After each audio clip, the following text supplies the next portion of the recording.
Então, é a continuação da semana passada, né? Eu coloquei ali continuação.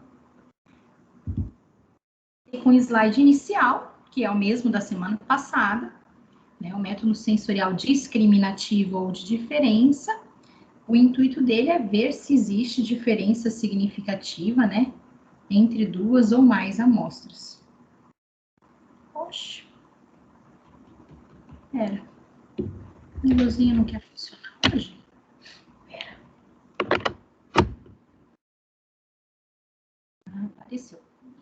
Então, os principais que nós temos aí, duotrio e triangular, tudo bem? E nós vamos ver hoje esses aqui.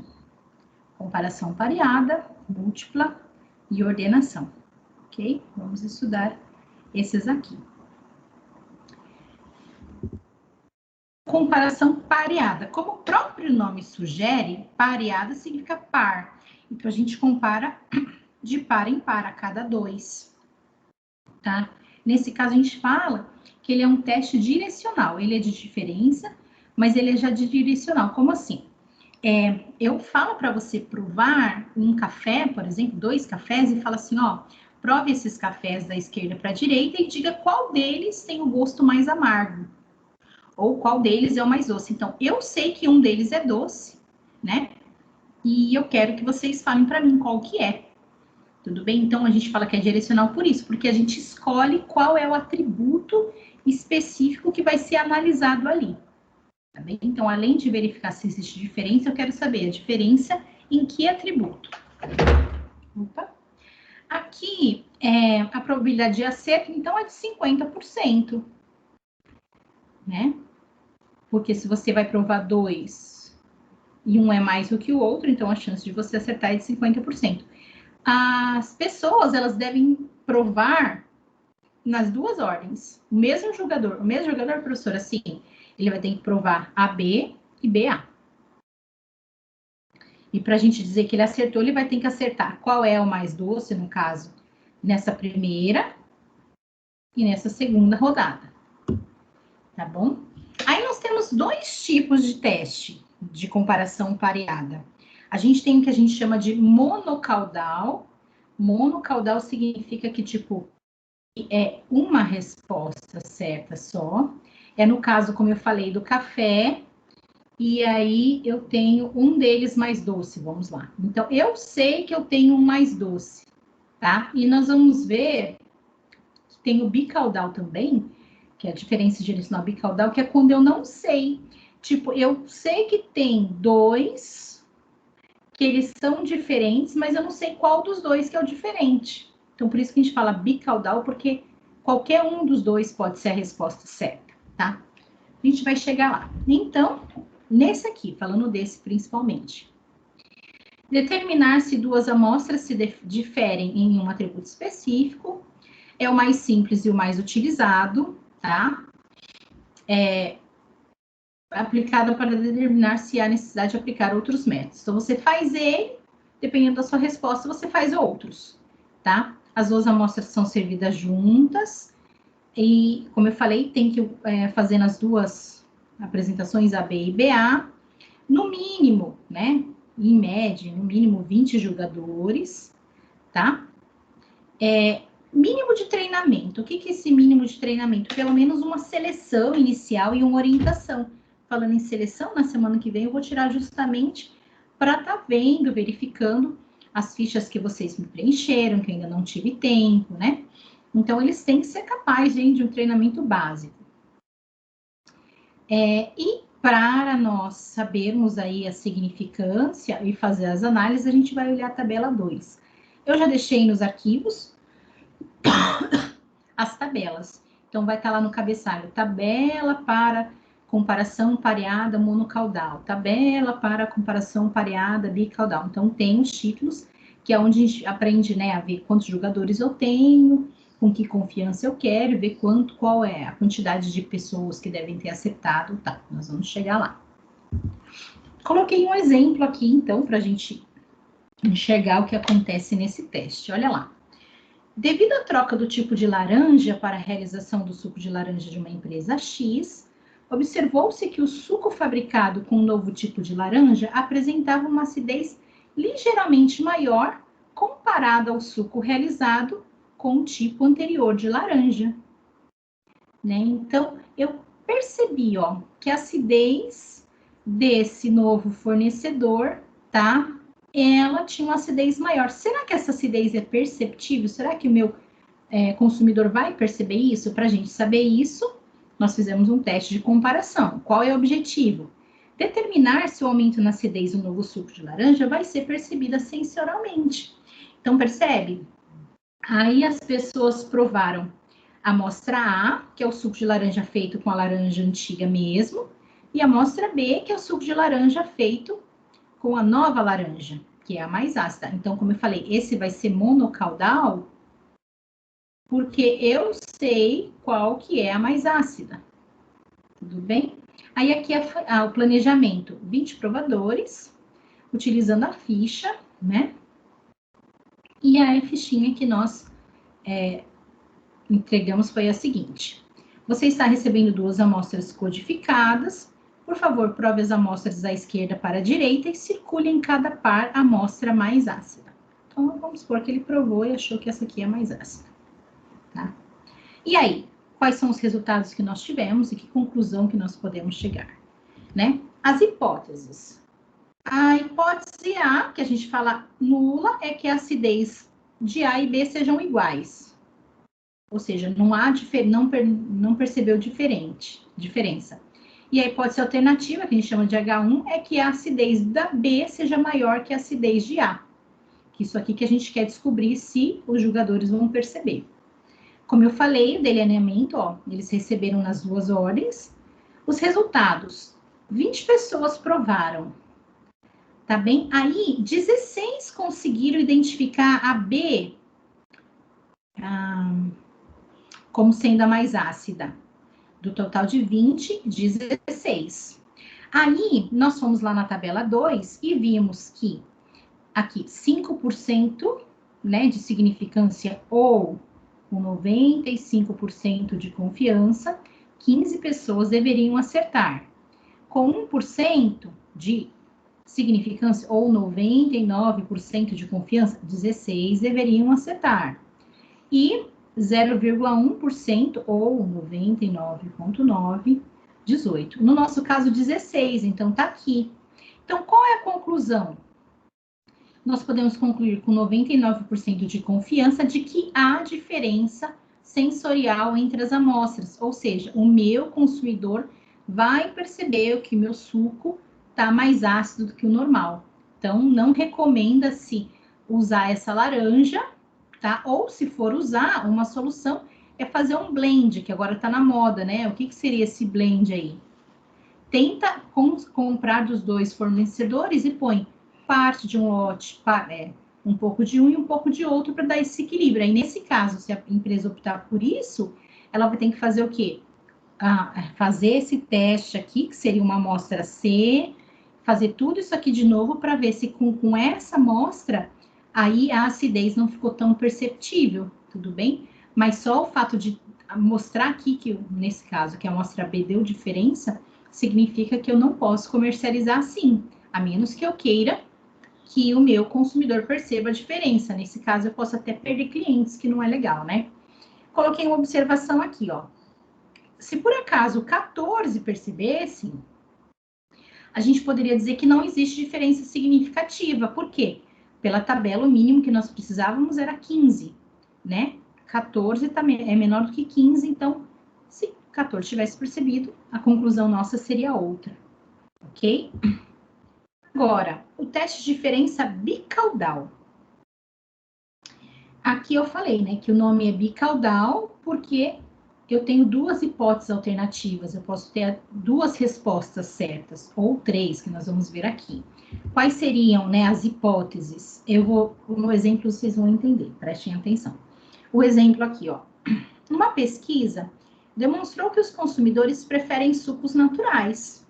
Foram desenvolvidos 2 tipos de pó para suco de laranja, o pó A e o pó B, com sabor muito próximo ao suco natural de maracujá. E a indústria quer saber qual dos dois tem a característica mais próxima do suco natural. Então, o objetivo do projeto é desenvolver um produto com uma característica de suco de maracujá natural e o objetivo do teste é verificar qual dos dois é mais parecido. Então, percebe que eu desenvolvi 2 pós, mas eu não sei qual dos dois é o mais parecido. Então, as hipóteses que nós temos são 3.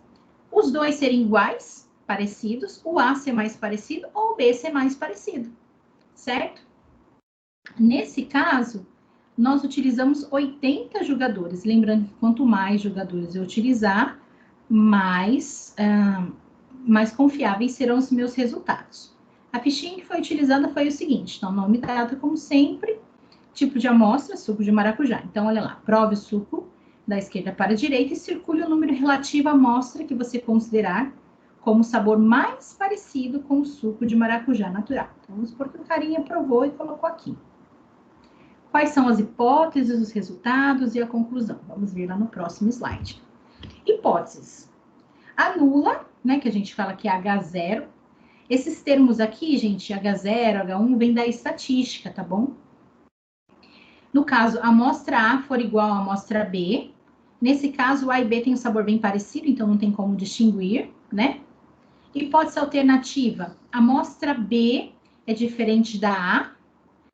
Ou eu posso ter a A mais parecida com o suco natural, ou eu posso ter a B mais parecida com o suco natural, tá? Então, aqui, só reforçando o que eu falei, que é bicaudal, porque nós temos essas 3 hipóteses, ok? Também eu tenho que apresentar AB e BA.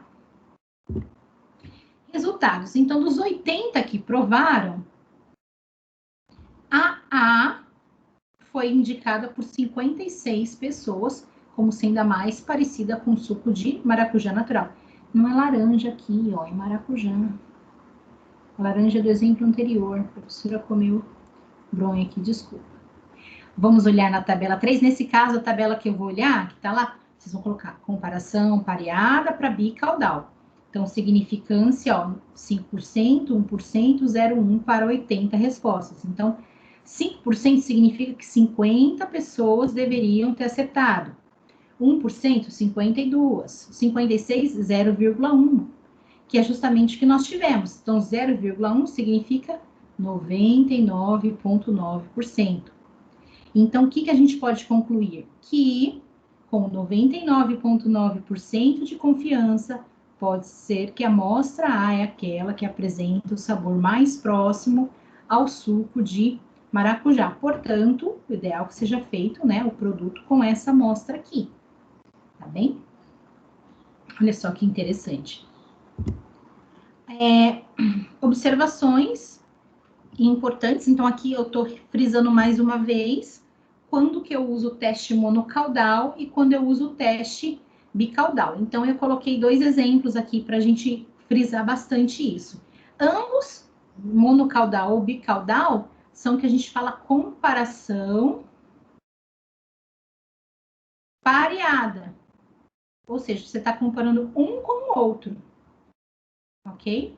Olha lá. Sabendo-se qual amostra deveria apresentar maior intensidade do atributo avaliado, utiliza-se teste monocaudal. Exemplo, verificar se os jogadores conseguem diferenciar a doçura de uma bebida láctea com 1% de açúcar e outra com 2% de açúcar. Como se espera que, se houver diferença, a amostra com 2% seja mais doce, né, que a concentração é maior, monocaudal. E no bicaudal? Se você não sabe qual amostra deveria apresentar maior intensidade do atributo avaliado, utiliza-se o bicaudal. Exemplo, substitui-se certa concentração de aspartame por ciclamato de sódio e deseja-se saber se as gelatinas diferem em doçura. Neste caso, não se sabe qual é a mais doce. Então, aí vai usar o bicaudal. O que é aspartame e ciclamato de sódio mesmo? São adoçantes naturais. E muitas empresas fazem uso de adoçantes naturais para preparar doces, né? Coloca açúcar, mas põe em grande parte os adoçantes, pelo fato de ser mais viável. O poder de doçura, por exemplo, do aspartame é 300 vezes maior do que o do açúcar, da sacarose. Então, quando você usa o adoçante, você acaba economizando lá na indústria, certo? Então, por isso que se faz essa... Então, não se faz Não se usa adoçante só no caso de diabéticos, tá? Mas também ou seja, para produzir alimentos dietéticos, mas sim para redução de custo também. Mas fechando parênteses aqui, continuando na sensorial. Agora, exercícios, né? Então, fiz exemplos e agora eu vou fazer exercícios com vocês, tá? O primeiro eu coloquei assim, ó. Para cada exercício eu vou dizer, então percebe que aqui eu vou, em comparação pareada, vai aparecer uns que é monocaudal e outros que é bicaudal. Então, o primeiro passo, você vai dizer para mim se é monocaudal ou bicaudal, vai fazer a perguntinha feita escreve a pergunta a ser feita no provador, ao provador, analisa o resultado e conclui o teste. Então, quais são os exercícios? O primeiro aqui, ó. Na modificação do processamento de uma indústria de vinagre, percebeu-se que a acidez titulável ficou ligeiramente maior no vinagre com o novo processamento comparado ao vinagre com o processamento anterior. Dessa forma, procedeu-se ao teste de comparação pareada para verificar esse aumento de acidez titulável seria percebido sensorialmente. Dessa forma, 30 jogadores fizeram o teste e 15 acertaram qual era o vinagre mais ácido. E aí? Então, mudou-se o processamento, aumentou a acidez do vinagre. Então, eu coloquei a resposta aqui, olha lá. Resolução. O teste será monocaudal, visto que já se sabe que uma das amostras possui maior acidez, certo? Pergunta, então, que ia ser lá na fichinha. Prove as amostras de vinagre da esquerda para a direita e depois assinale a amostra que você julga ser mais ácida. Então, dos 30 jogadores, 15 acertaram, tá? E aí, eu vou abrir aqui para vocês verem a tabelinha, então, ó, de 30, né, 15. Vamos ver se eu consigo mudar a tela, vocês, por favor, me avisem se vai mudar para vocês aí, alguém. Mudou a tela, gente? Por favor, só responda isso. Mudou, sim. Mudou. Então tá. Então, ó, a tabelinha que já tá lá para vocês, né, todas, essa aqui, ó. Então, no nosso caso que a gente viu que é monocaudal, né, que a gente usa tanto para o do trio quanto comparação pareada, nós vamos lá, ó, 30 jogadores. Então, eu vim aqui, ó, nessa linha, é que aqui eu não consigo escrever, eu só consigo no PowerPoint, mas, ó, 30, então, ó, a 5%, 20 pessoas, a 4%, 21, depois 21, ou seja, com 5% de confiança, de significância, ou com 95% de confiança, o mínimo de pessoas que deveriam acertar a diferença é 20. De 30, 20. No nosso exemplo, 15 acertaram, então, que é o menor que o valor tabelado, ou seja, a diferença significa que eles não perceberam, né? É isso que eu concluí aqui, ó. Preste atenção, olha lá. Olha lá. Ver se vocês conseguem enxergar o meu raciocínio. De acordo com a tabela para análise de comparação pareada monocaudal, para que exista diferença significativa entre as amostras, 20 pessoas deveriam acertar a amostra mais ácida, ao nível de significância de 5%.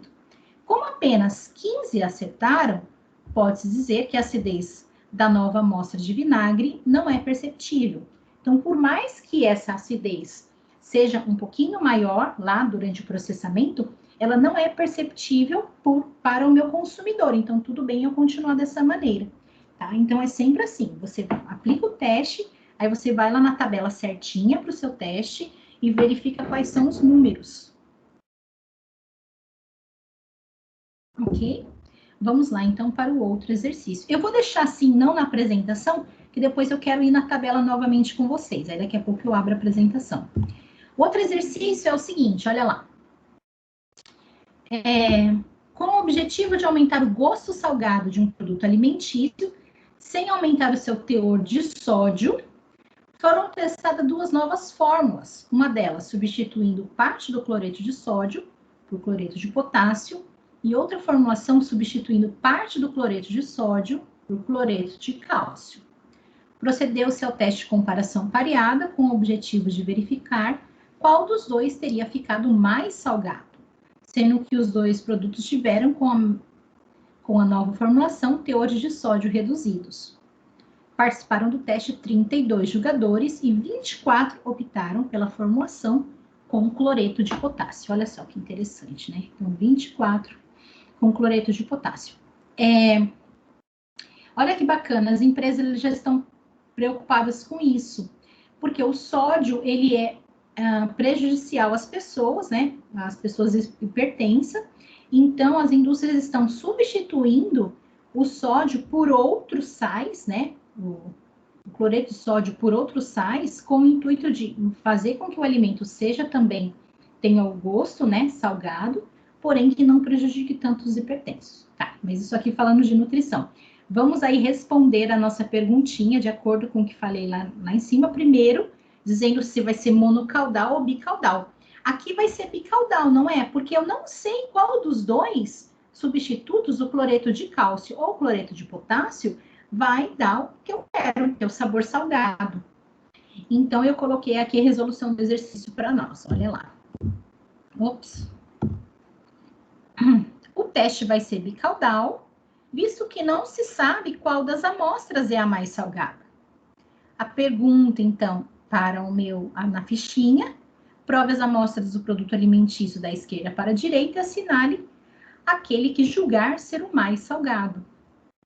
Né? Então, o resultado de 32, 24 optaram pelo cloreto de potássio. E aí, vamos lá na tabela, vou abrir novamente a tabela para vocês enxergarem o que está acontecendo. Então, eu vou na tabela do bicaudal, olha lá. Vamos na tabela. Aqui, bicaudal. Quantas respostas nós tivemos? Ai, eu esqueci, calma. De 32, 24, né? Então, 32, ó, a 10% de significância, 22 eu precisaria, tá? Pela tabela. Mais a nossa tabela, 24, tá? Então, aqui, ó, conclusão. Deixa eu voltar aqui na apresentação. Conclusão.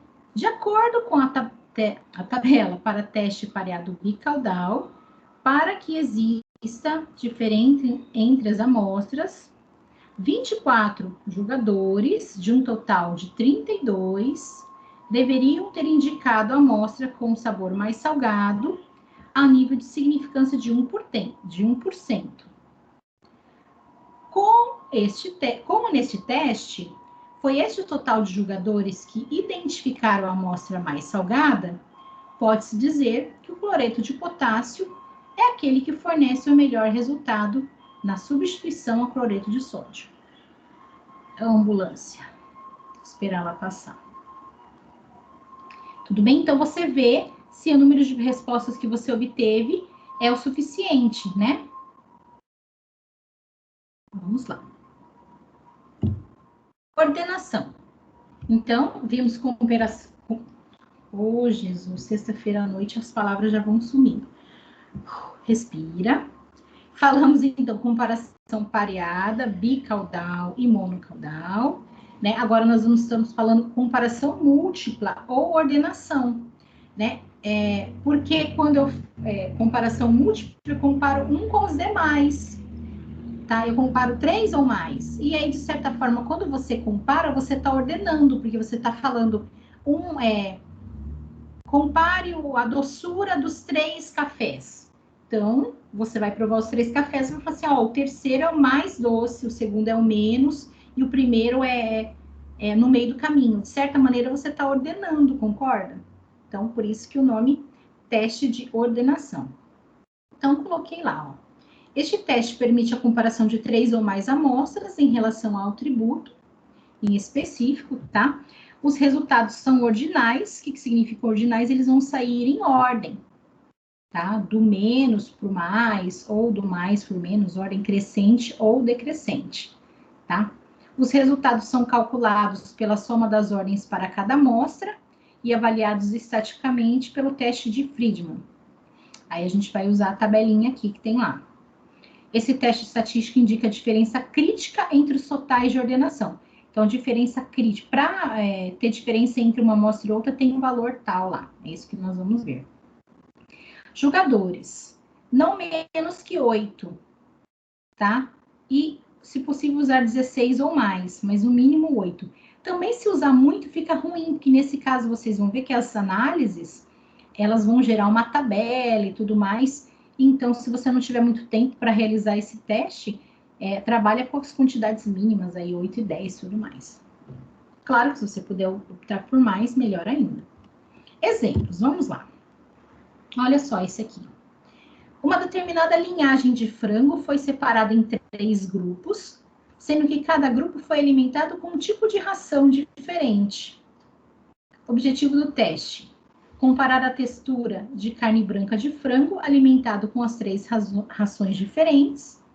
Tá? Nós vamos preparar o frango com o mesmo processo de cocção, tá? Na mesma panela, ou tipo de panela. Se for colocar um pouquinho de sal, a mesma quantidade. Planejamento, então a gente vai aplicar em 8 provadores, onde eles vão receber uma planilhinha aqui, uma fichinha, onde eles vão escrever aqui, ó, textura mais macia e a textura mais dura. Então, vamos supor que eu servi, né? Aqui ele usa a amostra ABC. Então, vamos supor que eu acho que a textura mais macia é a B, a intermediária é a A e a mais dura é a C. Então, é assim que ele vai preencher, tá? Os espacinhos vêm em branco, porque é o julgador que vai colocar aqui qual que ele achou, tá bom? Vamos ver o resultado disso aí. Olha lá. A partir da soma dos valores de cada amostra, faremos o quadro abaixo para achar a diferença entre o total de cada amostra com as demais. Então, ó, aqui eu tenho o provador, ó, os 8 provadores, e aqui a ração 1, ração 2, ou ração 3, ou ração A, B, C. Então, o que isso significa, professora? Me explica aí, ó. O provador 1, para o provador 1, a ração 2 é a mais macia, a ração 1 é a intermediária e a ração 3 é a mais dura. Ou ração que eu tô falando mais a carne do frango submetida ao tratamento com esses tipos de rações, tudo bem? Então, quando a gente vai aqui, ó, P2, ele achou que a ração 1 é a mais macia, a 2 intermediária e a 3 mais dura. Então, a gente tabela os resultados, a ordenação de cada provador, e depois a gente vem aqui na coluna e soma o total de respostas. Então, deu 13 porque eu somei 2 com 1, com 2 com 1 aqui. Deu 12 porque eu somei todas essas respostas e 23 todas essas aqui, tá bem? Então, número de tratamentos, 3, e julgadores, 8. Aí, o que a gente vai fazer? Nós vamos fazer a diferença, tipo, de R1 para R2, de R2 para R3 e de R1 para R3. Então, ó, R1 menos R3. Aqui a gente trabalha com módulo, tá? Então, eu fiz 13, a somatória que a gente pega, então, ó, 13 menos 12, deu 1. Depois eu explico o que é essas diferenças. Depois eu fui R1, R3. 13 menos 23, deu 10. E depois eu fiz R2, R3.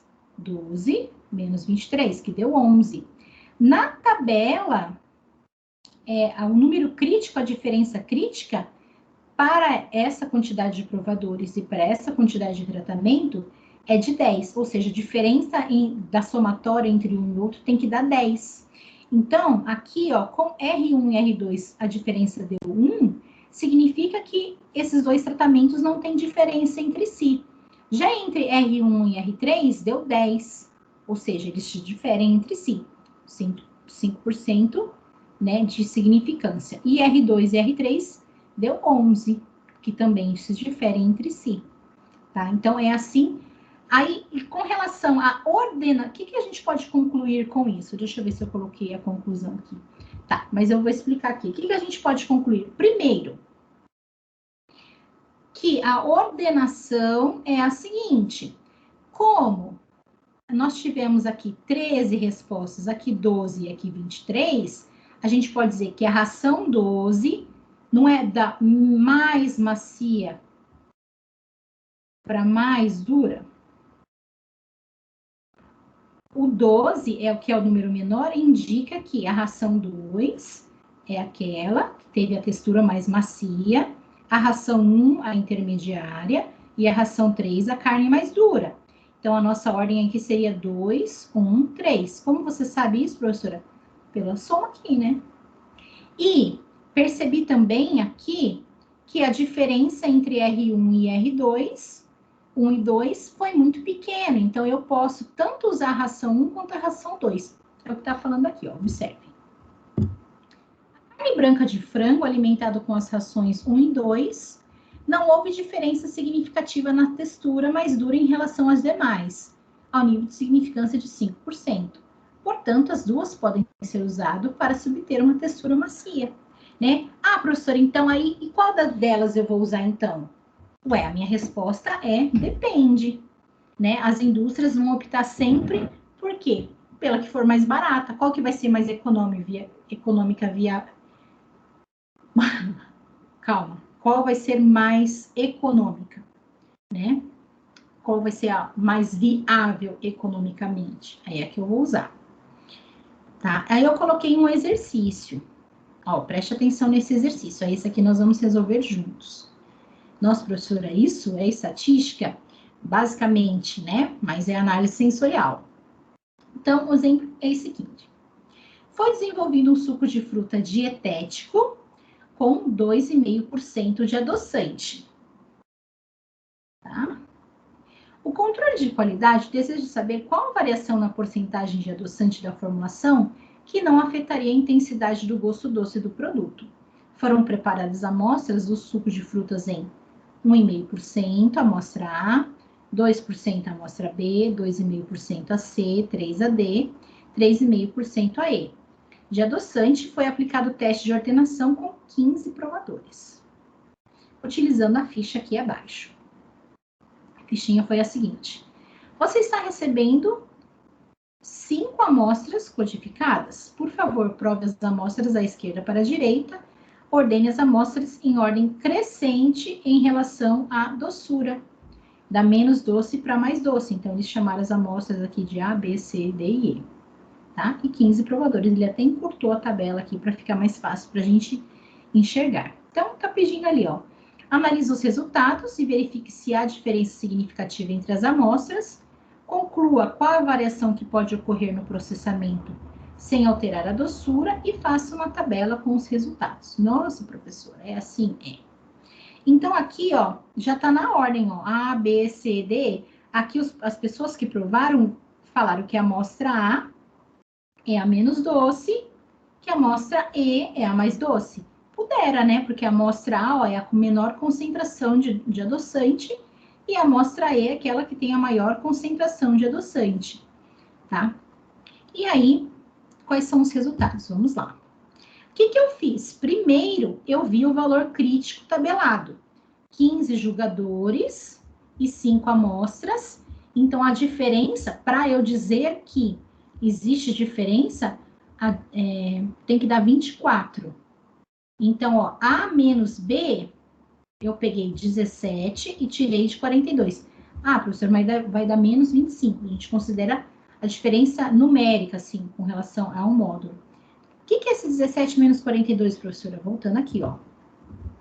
Eu peguei a somatória das respostas da coluna A e tirei da somatória das respostas da coluna B. Então, 17 menos 42.